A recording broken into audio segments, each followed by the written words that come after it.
The CB-01 repeater. First things first, here's a quick stat sheet. Pause or screenshot if you like.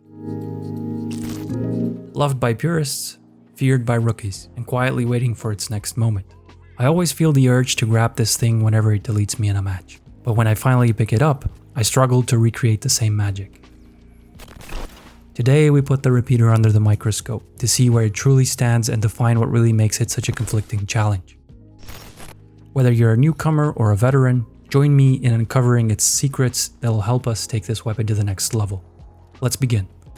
Looking back at the weapon's history, the CB-01 has had a quiet life, just a bump to the environmental damage, and with Season 8, a base damage increase from 84 up to 88. A seemingly small change, but how much of an impact has it actually made? Let's find out. It now deals 88 body shot damage and 132 headshot damage with a 1.5 multiplier. Here's what that really means in a fight. 2 body shots will drop a light in 0.78 seconds.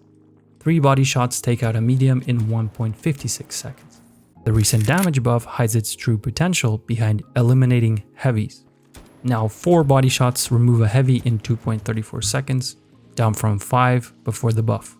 If you watched my video on the R357, you might remember the importance of headshots and how they substantially decrease the time to kill on all archetypes.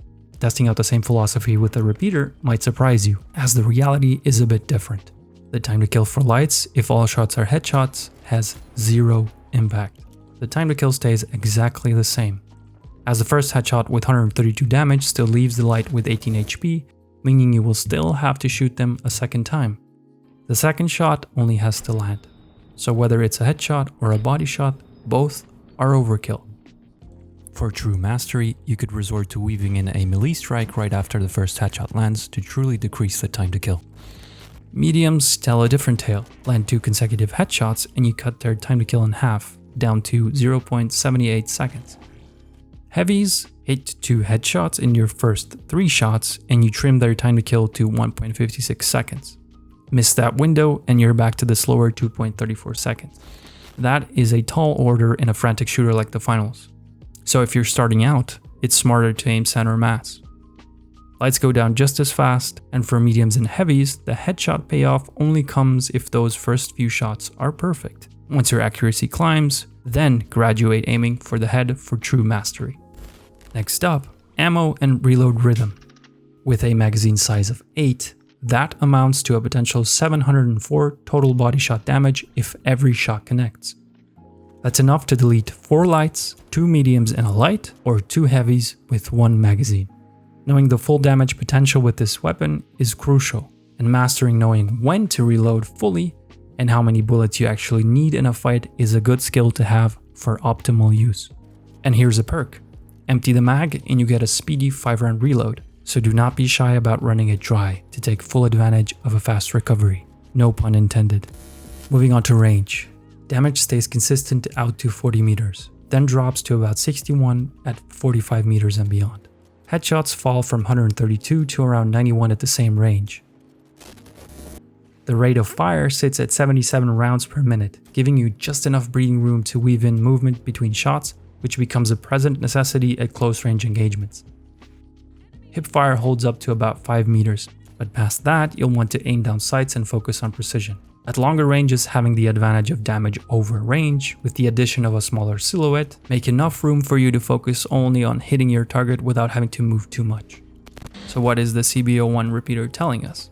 Use your range, do not miss, and stay mobile when things get close. But how does it compare to its peers? What are the alternatives, and why would you pick the repeater over them? Among medium class weapons, its closest rivals are the Pike 5.56 and the R357 revolver, both semi-auto, mid to close range specialists with immense burst potential. The Pike outgrows the repeater in long range damage consistency, losing only 20% past 50 meters compared to the repeater's 31% drop in damage at 45. The revolver brings nuclear headshot power, with a 2x multiplier and faster close range time to kill. The repeater? It lands squarely in the middle. More reach than the revolver, more burst than the Pike.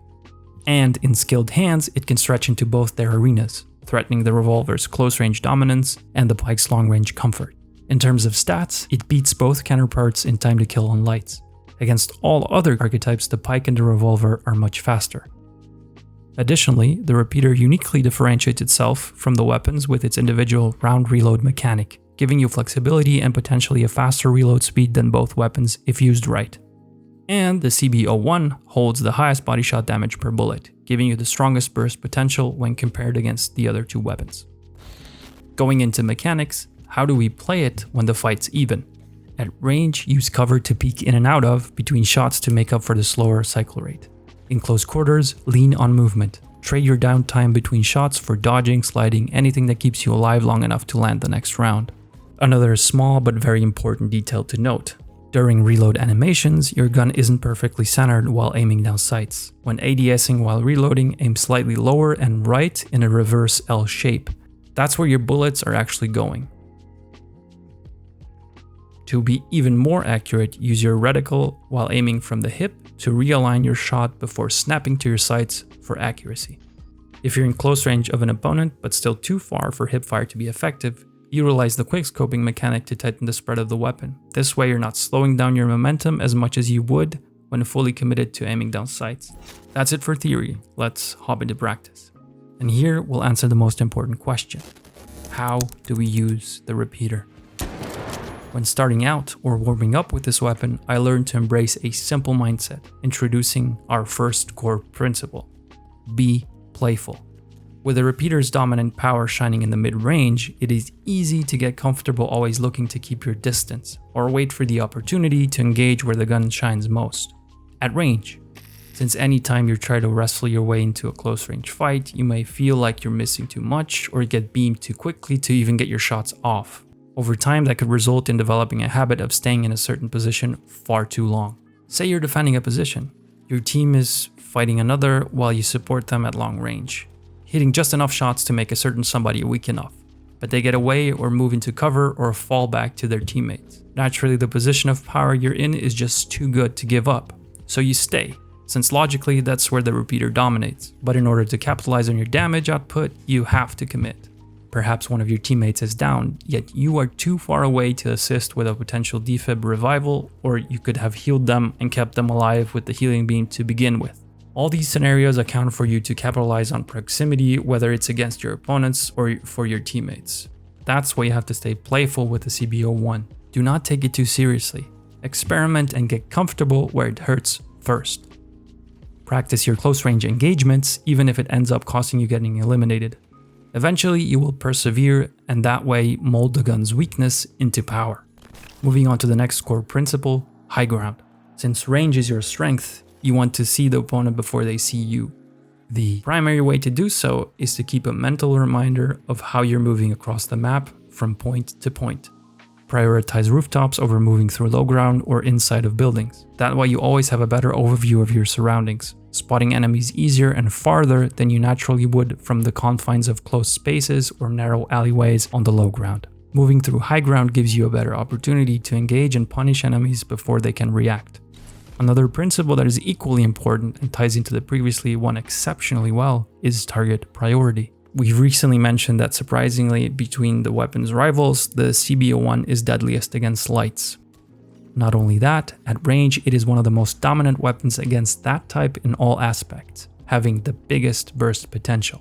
Naturally, you shoot what you see first, but in a scenario where you have the power of choice, always go for the smaller targets, giving the opponent as little time to react as possible. A damaged opponent is always good, but an eliminated opponent is a much bigger step closer to defeating the entire team. That being said, it is important to mention the last core principle. Keep emptying your magazine. For medium to long range weapons, the repeater ranks 5th highest in damage per bullet in and out of its effective range.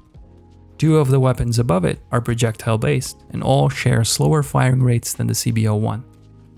That means the repeater's real strength lies in constant pressure. Do not dwell on missed shots. Think ahead to the next one. Its fast empty reload mechanic rewards consistency, not hesitation. So commit, keep firing and let burst damage, fast reload speed, and firing rate carry you further than any other mid-range gun. Eventually, you'll hit more of your shots, faster than any other long-range, high-burst weapon.